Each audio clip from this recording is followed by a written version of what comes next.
Don't forget to subscribe and press the bell icon to never miss a video from testbook.com.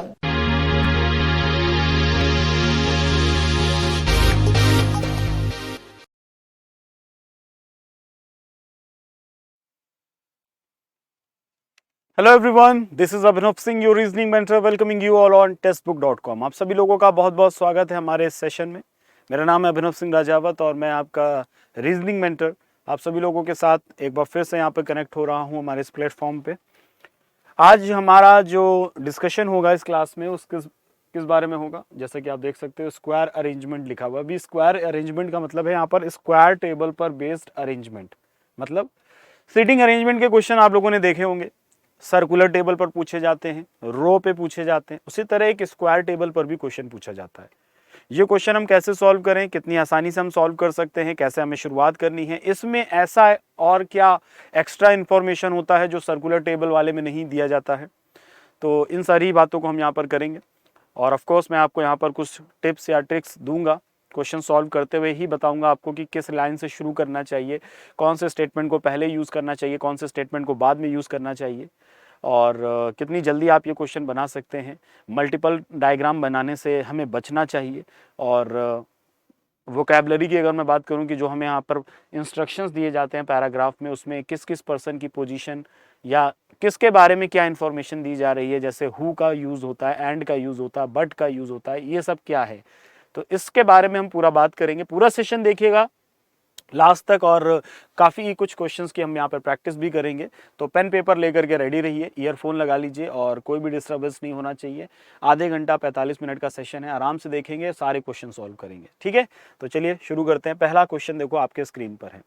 सबसे पहले बहुत छोटा सा question है, ठीक है। सबसे पहले आपको यहाँ पर बताया जा रहा है कि ये चार लोग हैं, W, X, Y और Z।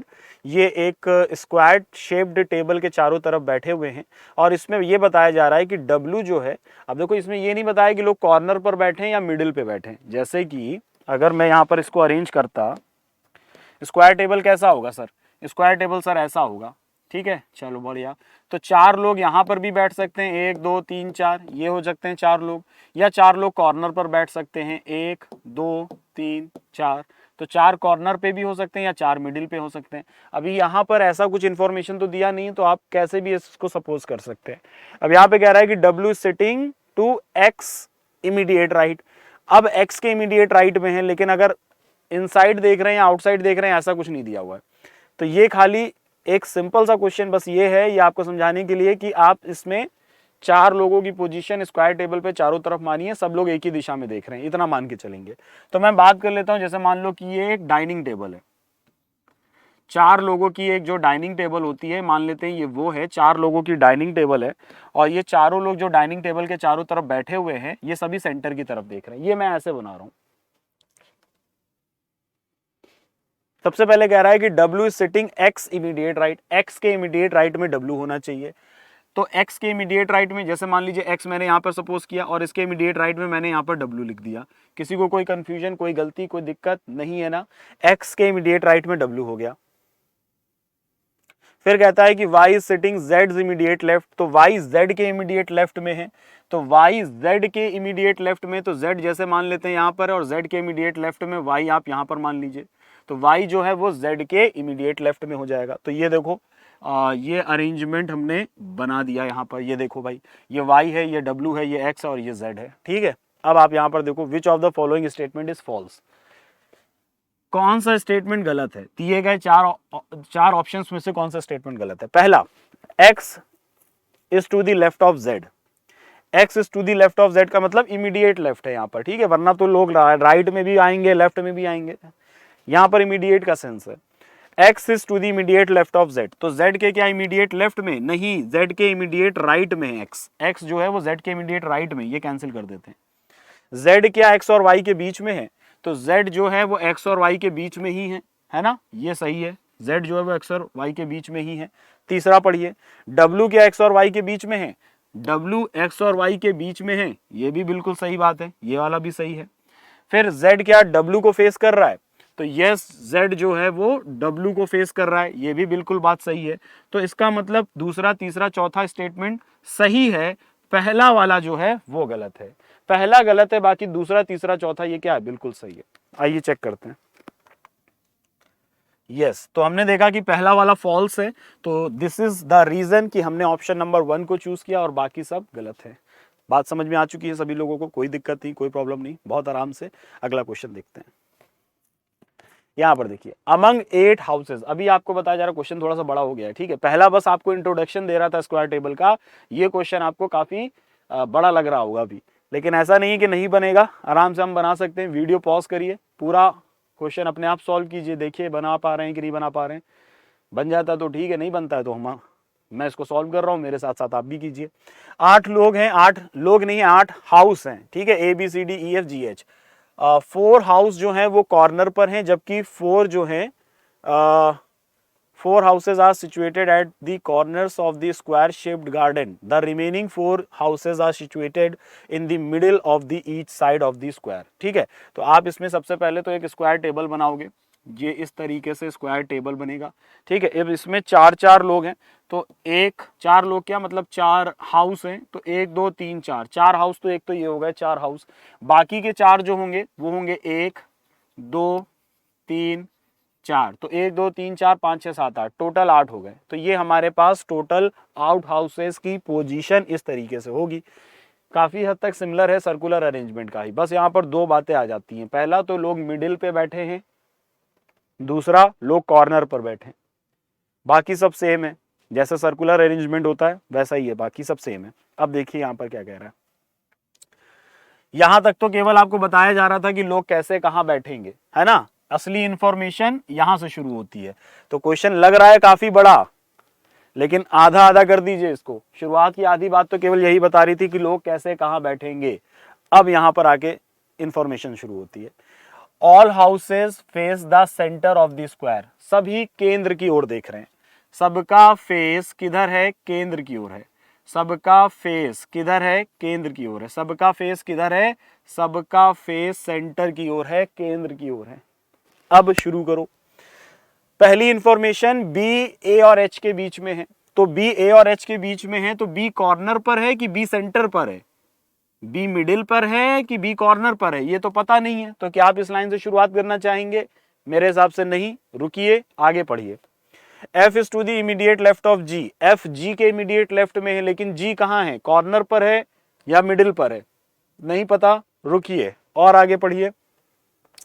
D is to the immediate left of C, C which is to the immediate left of F, इसमें भी हमें नहीं पता चल रहा कॉर्नर पर है या मिडिल पर है, और आगे पढ़ते हैं। B and F are in the middle of the two side facing each other। अब देखो यहां पर पता चला कि B और F are in the middle of the two sides and facing each other, मतलब B और F जो है वो मिडिल में है और एक दूसरे के अपोजिट हैं, तभी वो एक दूसरे को फेस कर रहे हैं, तभी वो एक दूसरे को फेस कर रहे हैं। तो अब यहां से हम बात शुरू कर सकते हैं कि पहली वाली जो लाइन थी जो कह रहा था कि B जो है वो A और H के बीच में है, तो B यहां पर है, A और H का कंफ्यूजन रहेगा क्योंकि राइट में भी आ सकता है, लेफ्ट में भी आ सकता है, तो A और H का इस तरीके से डाउट रहेगा, B इनके बीच में होगा, ये हमने बना दिया, ठीक है। फिर आगे देख लेते हैं। F is to the immediate left of G, ये अभी हम नहीं बना पाएंगे। D immediate left of C which is immediate left of F। एक और इंफॉर्मेशन थी ना, F जो था वो B का अपोजिट था, F जो था वो B का अपोजिट था, ये हो गया। अब यहां पर देखिए C विच का मतलब C हो जाएगा। C is to the immediate left of F, F के इमीडिएट लेफ्ट में C होगा, तो F अगर यहाँ है तो उसके इमीडिएट लेफ्ट में C होना चाहिए, तो C को यहाँ पर लिख दीजिए, F के इमीडिएट लेफ्ट में C हो जाएगा। और यहाँ कह रहा है कि D इमीडिएट लेफ्ट में है C के, तो C के इमीडिएट लेफ्ट में यहाँ पर D हो जाएगा, C के इमीडिएट लेफ्ट में D हो जाएगा, और C जो है वो F के इमीडिएट लेफ्ट में है। ये इंफॉर्मेशन देखो कितनी प्यारी इंफॉर्मेशन बना दी हमने। और क्या कह रहा था, F is immediate left of G, एक ये इंफॉर्मेशन जो हम छोड़ चुके थे कि F जो है वो G के इमीडिएट लेफ्ट में है, तो G को मैं यहां पर लिख देता हूं, जिसके इमीडिएट लेफ्ट में कौन आ जाएगा, F आ जाएगा। फिर और आगे देख लेते हैं, आगे क्या कह रहा है, D is not an adjacent to H, D हमारा H का पड़ोसी नहीं है, तो D का जो पड़ोसी है वो H नहीं हो सकता, तो A होगा, और A अगर इधर है तो यहां पे कौन होगा, यहां H हो जाएगा। लो बन गया, समझ रहे हो, ए यहाँ पे आ जाएगा, एच यहाँ पर आ जाएगा। अब एक व्यक्ति की जगह बाकी है, उसको हम यहाँ पे लिख देंगे। कौन बच रहा है, ए बी सी डी, ई नहीं हुआ है अभी तक, तो ई को आप यहाँ लिख दीजिए, ये देखिए बन गया। ई को यहाँ पर लिख दीजिए, बन गया पूरा अरेंजमेंट। अभी मैं इसको यहाँ पर हटा देता हूँ, थोड़ा सा साफ लिख देता हूँ ना, ये एच ए हो जाएगा और यहाँ पर एच हो जाएगा। लो बन गया, अभी साफ साफ दिख रहा होगा। क्वेश्चन क्या कहता है, क्वेश्चन कहता है which 4 houses are situated at the corners. Question पूछ रहा है कौन से 4 हाउस ऐसे हैं जो कॉर्नर पर हैं। तो एक तो ए है, दूसरा एच है, तीसरा जी है और एक ये सी है। तो ए एच जी सी, ए एच जी सी हमारे पास अगर किसी ऑप्शन में होगा तो हम उसको टिक कर देंगे। आई थिंक कि ऑप्शन नंबर 3 के साथ हम जा सकते हैं। A H G C option number 3, option number 3 इसका यहाँ पर करेक्ट आंसर होगा। कोई कंफ्यूजन नहीं, सब बढ़िया से बन गया होगा। तो जितने लोगों ने अपने आप बना लिया था बहुत बढ़िया, और जिन लोगों ने नहीं बना पाए, लेकिन कोई बात नहीं, हमारे साथ अगर इस क्वेश्चन को भी समझ लिया है तो मतलब अब अगला क्वेश्चन जो होगा वो तो डेफिनेटली आप बना लेंगे। आइए देखते हैं, ये रहा। अभी इसमें वापस से 8 फ्रेंड्स की बात की जा रही है, ए से लेकर के एच तक। Are sitting around a square table in such a way that 4 of them sit at 4 corners of the square while 4 sits in the middle of the 4 side. The ones who sit 4 corners are facing the center while those who sit in the middle of the side are facing outside. तो अब देखो यहाँ पर 2 बातें हैं।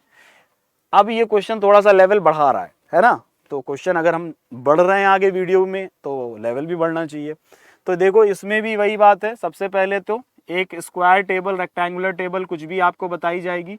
इसमें 4 लोग जो हैं वो बैठे हुए हैं इस तरीके से, ठीक है, 4 लोग ये मिडिल में हैं और 4 लोग जो हैं वो कॉर्नर पर हैं इस तरीके से, 4 लोग कॉर्नर पे हैं इस तरीके से। अब इसमें एक इंफॉर्मेशन ये दी गई है कि the one who sit at the 4 corner faces the centre.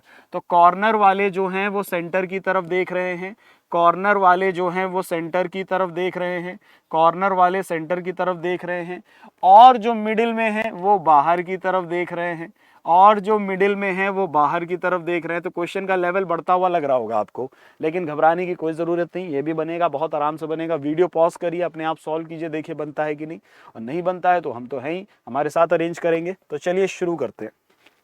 सबसे पहली बात यहाँ पर कह रहा है कि A who faces the centre, ए जो सेंटर की तरफ देख रहा है यानी कि वो कॉर्नर पर बैठेगा क्योंकि कॉर्नर वाले ही सेंटर की तरफ देख रहे हैं। ए जो सेंटर की तरफ देख रहा है sits third to the right of F, F के राइट में तीसरा है, sits third to the right of F.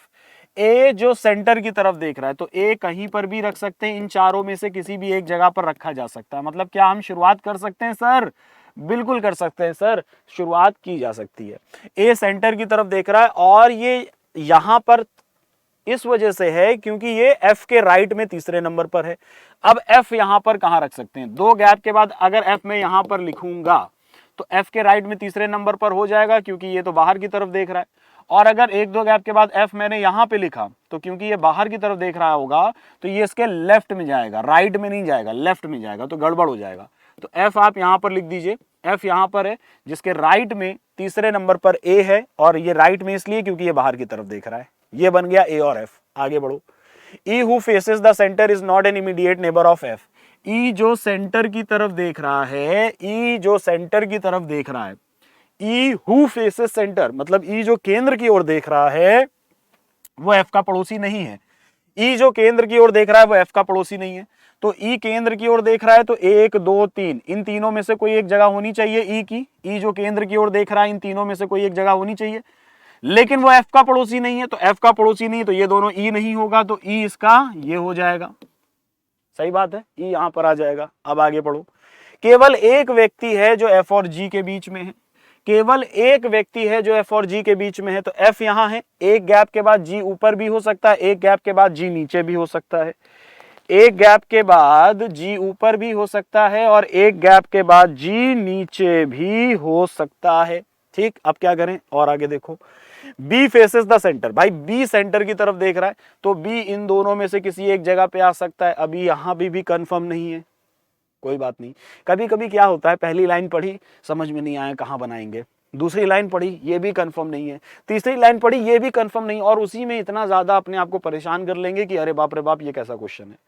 ऐसा कोई दिक्कत नहीं है। हो सकता है कि ऐसी लाइन जिससे आपको शुरुआत करना है वो पैसेज में सबसे लास्ट में दी गई हो, कोई दिक्कत नहीं, पढ़ते रहिए बस आराम से, सोचते रहिए, पढ़ते रहिए कि कहां से आपको शुरुआत करनी है। और यही जो प्रोसीजर है, यही जो करने का तरीका है, आप प्रैक्टिस में ले आएंगे तो यही आपका समय भी बचाने लग जाएगा।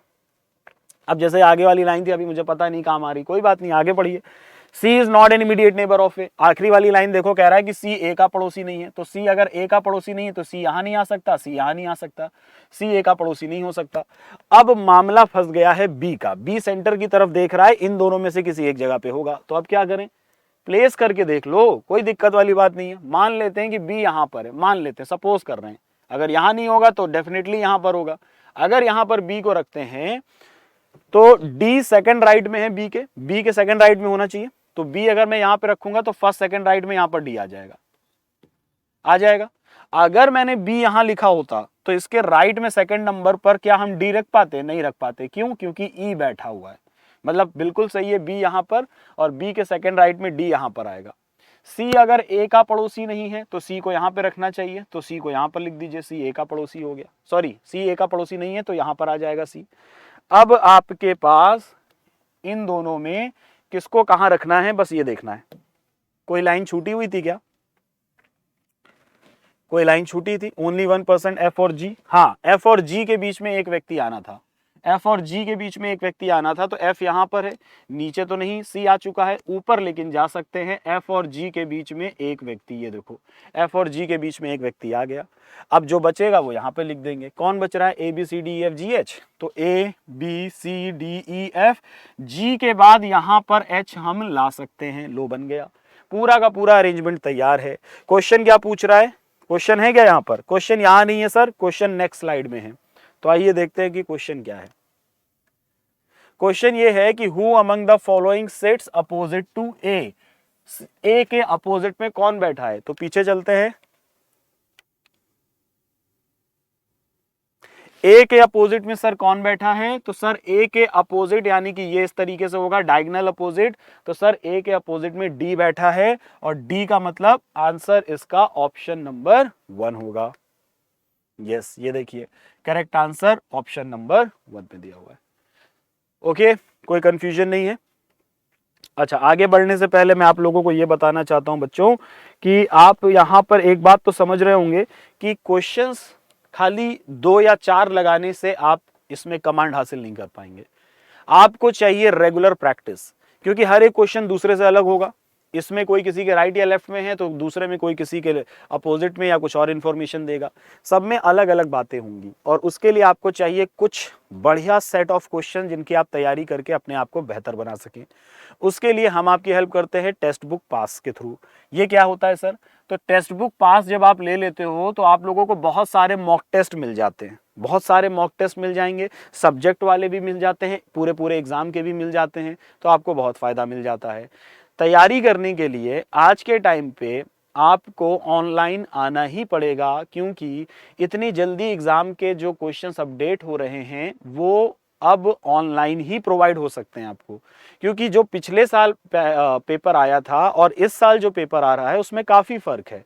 तो पुरानी वाली जो बुक्स होती थी, हाँ बुक आपको डेफिनेटली हेल्प करेगी कॉन्सेप्ट समझने के लिए, लेकिन आज के लेवल के क्वेश्चन लगाने के लिए आपको हमारे टेक्स्ट बुक पास को यूज़ करना ही पड़ेगा। तो हमारा टेक्स्ट बुक पास ले सकते हैं आप, इससे आप 26,000 से ज़्यादा मॉक टेस्ट लगा सकते हैं जो हमारे पास अवेलेबल हैं, और वो भी 400 से ज़्यादा एग्जाम्स के मॉक टेस्ट है हमारे पास, जिसमें एसएससी है, रेलवे है, बैंकिंग है, यूपीएससी है, इंश्योरेंस है, डिफेंस है, पुलिस है, टीचिंग है, स्टेट गवर्नमेंट है, और बाकी सारे अलग एग्जाम्स भी हैं। तो मतलब बहुत सारे एग्जाम्स के मॉक टेस्ट आपको एक ही जगह पर मिलेंगे टेक्स्ट बुक पास लेने के लिए। अभी टेक्स्ट बुक पास लेके कैसे, मतलब इसका सिस्टम क्या है, तो इसका यहाँ पर आप ड्यूरेशन देख सकते हैं, यहाँ पर आपको 399 रुपये या फिर 699 आपको पे करना होगा। अब आप देख रहे हो कि इसमें भी काफ़ी डिस्काउंट मिल रहा है, तो ये ड्यूरेशन के बेसिस पर है, यानी कि सब्सक्रिप्शन आपको लेना है।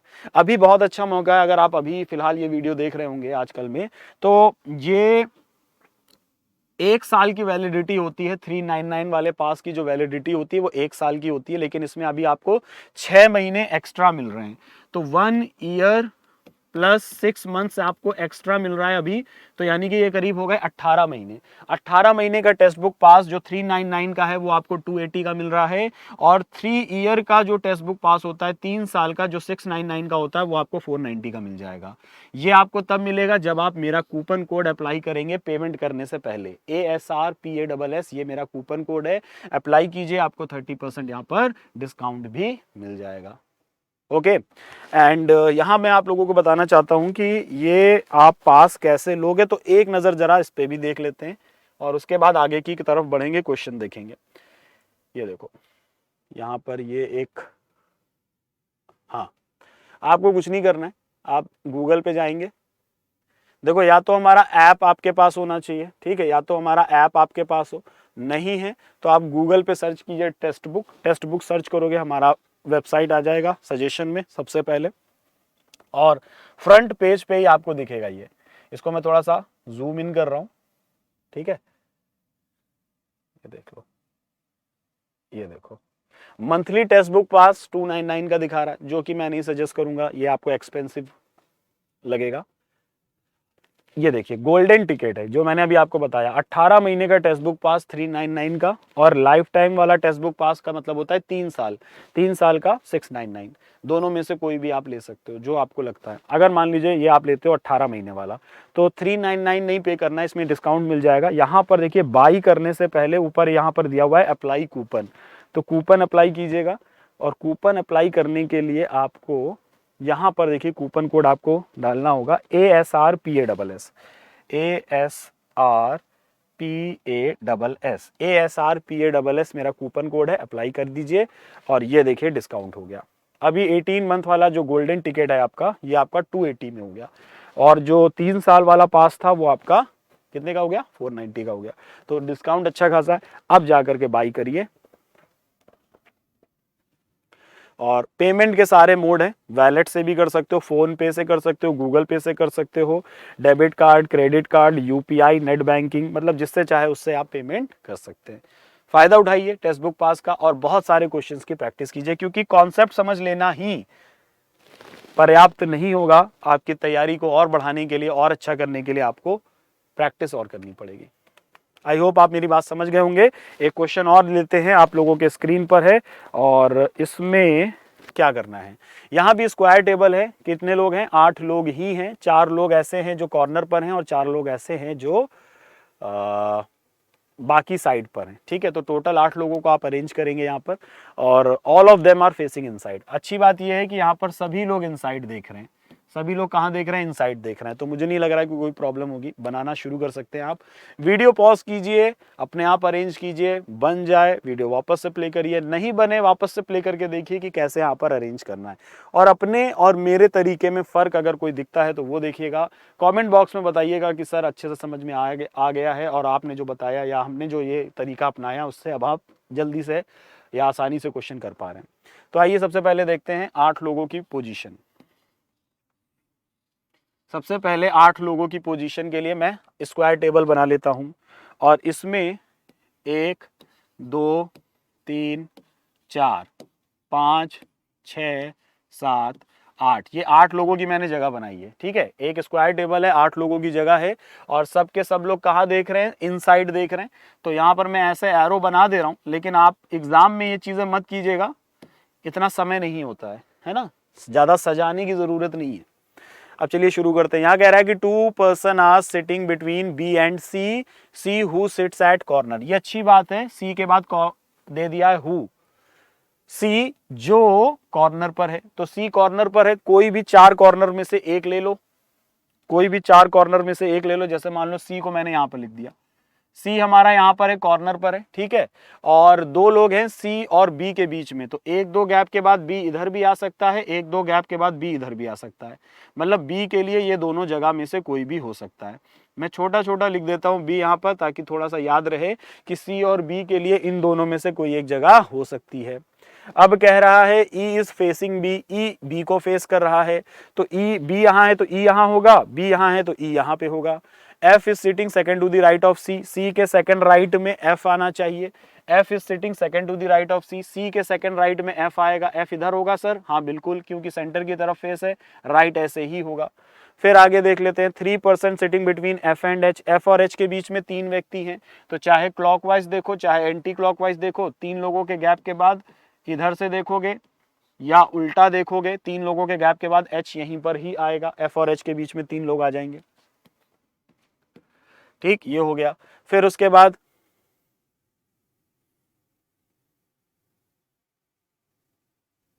G and D are sitting adjacent to each other, G और D अगल बगल बैठे हैं। अब G और D अगल बगल बैठे हैं तो यहाँ G लिखोगे तो D नहीं आ पाएगा, यहाँ G लिखोगे तो D नहीं आ पाएगा। इन तीनों में से कोई G और D अगल बगल होना चाहिए। अब आगे देखो, 3 लोग F और H के बीच में, हाँ ठीक है, ये भी हो गया। G और D adjacent to each other and G is sitting at corner. G और D एडजेसेंट तो हैं, लेकिन वो कहां बैठे हुए हैं, वो कॉर्नर पर बैठा हुआ है। G कॉर्नर पर है, G हमारा कॉर्नर पर है, तो कॉर्नर के लिए 1 2 3 जगह तो फिल हो चुकी है, ये 3 जगह फिल हो चुकी है, तो G यहीं पर आएगा। G मैंने यहां पर लिख दिया, ठीक है, G हमारा यहां पर आ गया। अब एक और बात थी कि G और D साथ में है, तो D ऊपर भी हो सकता है, नीचे भी हो सकता है, G के राइट में भी हो सकता है, G के लेफ्ट में भी हो सकता है। और आगे क्या कह रहा है, अब कह रहा है कि A is sitting immediate right of C, C के इमीडिएट राइट में A होना चाहिए, तो C अगर यहां है तो इसके इमीडिएट राइट में A यहां पर आ जाएगा, ये बन गया। अब देखो B का थोड़ा सा कंफ्यूजन है अभी, और मुझे एक लाइन ऐसी लग रही है हमने छोड़ी हुई थी कोई, आगे एक बार फिर से चेक कर लेते हैं। 2 लोग हैं B और C के बीच में, हाँ ठीक है, 2 लोग हैं B और C के बीच में, C कॉर्नर पर है, बिल्कुल ठीक है। E B को फेस कर रहा है, हाँ E B को फेस कर रहा है। B अगर यहां होगा तो उसके सामने यहां पर E कहां पाएगा, यहां पे तो A आ चुका है, इसका मतलब B यहां पे नहीं होगा, B को आप यहीं पर लिखोगे, B यहां पर नहीं होगा, B को आप यहां पर लिखोगे, ये हो गया B। और B E को फेस कर रहा है तो E यहां पर लिख दीजिए, ये देखिए B E को फेस कर रहा था। बचा कौन, A B C D बचा है, D यहां लिख दीजिए, ये देखिए। तो ये बन गया अरेंजमेंट। कई लोग क्या करेंगे कि शुरुआत में ही 2 डायग्राम बना लेंगे, एक में B को यहां पर लिखेंगे, दूसरे में B को यहां पर लिखेंगे। अब वो दोनों तरफ मेहनत करेंगे, एक क्वेश्चन को सॉल्व करने के लिए 2 बार मेहनत करेंगे, ये काम मत कीजिए, समय बचाइए अपना। तो ये देखिए अब अरेंजमेंट हमारा बनके तैयार है। अब मैं यहाँ पर आपको क्वेश्चन दिखाता हूँ कि क्वेश्चन क्या पूछा है। क्वेश्चन कह रहा है H के दाएं तीसरा कौन बैठा है, राइट थर्ड नंबर पे H के राइट में तीसरा नंबर, H के राइट में, ओह आंसर दिख गया, पीछे जाते हैं। H के राइट में तीसरे नंबर पर कौन है, H के राइट में तीसरे नंबर पर H यहां पर है, इसके राइट में तीसरे नंबर पर कौन है, A। H के राइट में फर्स्ट सेकंड थर्ड कौन आ जाएगा, A आ जाएगा, ठीक है। H के राइट में तीसरे नंबर पर कौन है, A है। और अगर अरेंजमेंट आपका सही बना है तो डेफिनेटली उससे फिर जो भी क्वेश्चन पूछा जाएगा उसका आंसर तो आप सही सही दे दोगे, है ना, क्योंकि अरेंजमेंट सही बना है तो आंसर भी सारे सही आएंगे। That's it. तो गाइज ये था हमारा आज का सेशन, जिसमें मैंने आप लोगों के साथ डिस्कस किए हैं स्क्वायर टेबल पर बेस्ड अरेंजमेंट को कैसे सॉल्व किया जाए। आई होप आप सभी लोगों को समझ में आ गया होगा। यहाँ पर आप देख पा रहे होगे टेलीग्राम ग्रुप है ये मेरा, क्योंकि देखिए अभी आप अपने आप क्वेश्चन लगाना शुरू करोगे, बीच में हो सकता है कहीं पर फंसो, कुछ दिक्कत आए, तो उसके लिए क्या करोगे, मैं हूं आप सभी लोगों के लिए। तो आप लोगों को टेलीग्राम पर जाना है, टेलीग्राम अगर आपके मोबाइल पे नहीं है तो आज ही डाउनलोड कर लीजिएगा, और उसमें सर्च कीजिए, मेरा ग्रुप है अभिनव सर _ टेक्स्ट बुक, इस ग्रुप को ज्वाइन कर लीजिए। अभिनव सर _ टेक्स्ट बुक ये मेरा टेलीग्राम ग्रुप है, इसमें तुम्हें डेली पीडीएफ मिलेंगी सभी मेरी यूट्यूब की क्लासेस की, और क्विजेज आपको मिलेंगे, वीकली ग्रुप डिस्कशन आप कर सकते हैं, डायरेक्ट आप मेरे साथ इंटरेक्ट कर सकते हैं, और पोल फीचर्स, ठीक है। तो कभी भी कोई भी प्रॉब्लम आती है तैयारी करते समय, रीजनिंग के लिए वन स्टॉप सॉल्यूशन आपके लिए ये ग्रुप साबित होगा। कभी भी कोई दिक्कत हो मुझ तक पहुंचाइए, ठीक है, मुझसे बात कर सकते हैं आप, जितना जल्दी हो सकेगा मैं आपको रिप्लाई करूंगा और आपके डाउट को दूर करने की कोशिश करेंगे। और जाते जाते एक बार फिर से मैं आप लोगों को बता देता हूं कि देखो, आप लोगों को अगर वीडियो कोर्सेज में एडमिशन लेना है, अगर आप लोगों को पेड बैचेस में एडमिशन लेना है, तो ये टेक्स्ट बुक पास है, ये तो अलग है, ये आपके मॉक टेस्ट के लिए, प्रैक्टिस के लिए क्वेश्चंस हैं। और अगर आपको वीडियो कोर्स चाहिए तो टेक्स्ट बुक की वेबसाइट पे यहाँ पर आइए, सेलेक्ट लाइव कोचिंग लिखा हुआ है यहाँ पर, इस पर क्लिक करेंगे।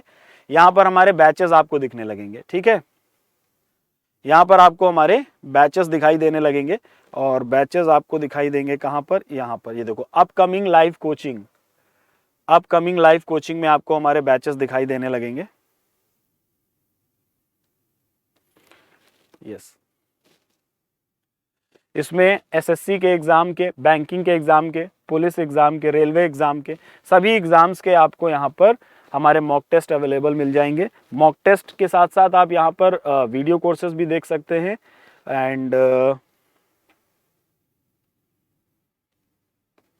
सारी डिटेल्स आपको हमारे वेबसाइट पर अवेलेबल मिलेगी। और अगर आपने हमारा ऐप डाउनलोड करके रखा है तब तो बहुत अच्छी बात है, ऐप में आपको और भी सारी डिटेल्स मिल जाएंगी। तो गाइस ये था हमारा आज का सेशन। और किसी भी वीडियो कोर्स में एडमिशन लेना हो, एक और बात है, किसी भी वीडियो कोर्स में अगर आपको एडमिशन लेना हो, एसएससी का एक बैच आया है, बैच नंबर 3, ठीक है, एसएससी का एक बैच है, बैच नंबर 3 एसएससी सीजीएल का, आप उसमें एडमिशन ले सकते हैं। और उसमें एडमिशन